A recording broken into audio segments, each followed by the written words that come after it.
Yes, I'm delighted to be invited to this military seminar, and while the subject of the biography, Samuel Neilson, was by no means a combatant during the 1798 rebellion, he was a key player in the origins of the Society of United Irishmen, its development, its moves towards a militant approach, and the rebellion itself. He was arrested just prior to the outbreak of the rebellion, in fact on the 23rd of May, which was the day that the rebellion was unleashed in Dublin. Like many key players within the United Irish movement, the son of the manse, his father was a Presbyterian minister in Ballyroney in County Down, and Neilson, like many others, would have moved to Belfast, which was a developing port in the 1780s, and he became a very prosperous businessman, and he spent the important years of the United Irishmen in Belfast. He was a textile businessman, accumulating a large fortune, but best known perhaps for being the editor of the Northern Star newspaper.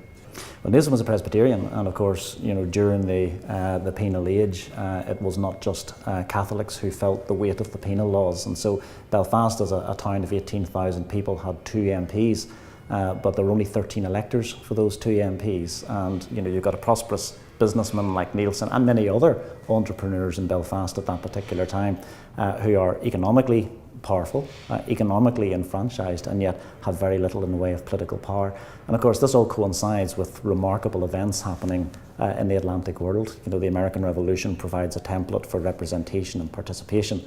The French Revolution is a seismic event in the years after 1789, and living in Belfast with the unfairness and the injustices that people like Neilson would have perceived, he seemed to be in a moment that he considered to be a defining one in history. Well, he survives the rebellion. He doesn't take part in the rebellion, but he is a long-term prisoner. He's arrested in Belfast in 1796 as the conspiracy is reaching its zenith.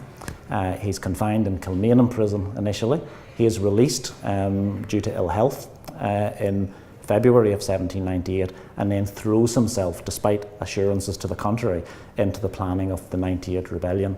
And so he's an associate of Lord Edward Fitzgerald, of course, who is the Commander-in-Chief of the United Irishmen, and in fact Neilson was with Fitzgerald on the day of his arrest, and there was some suspicion around Neilson's role in that.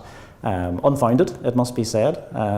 Neilson's ill health had created a degree of unpredictability in his behaviour. He was also fond of the drink, but there were suggestions, largely put about by Thomas Moore, the great Irish songwriter, in his biography of Lord Edward, that Neilson may in fact have been either careless or perhaps even more than that in terms of Fitzgerald's safe house being identified and Fitzgerald being captured.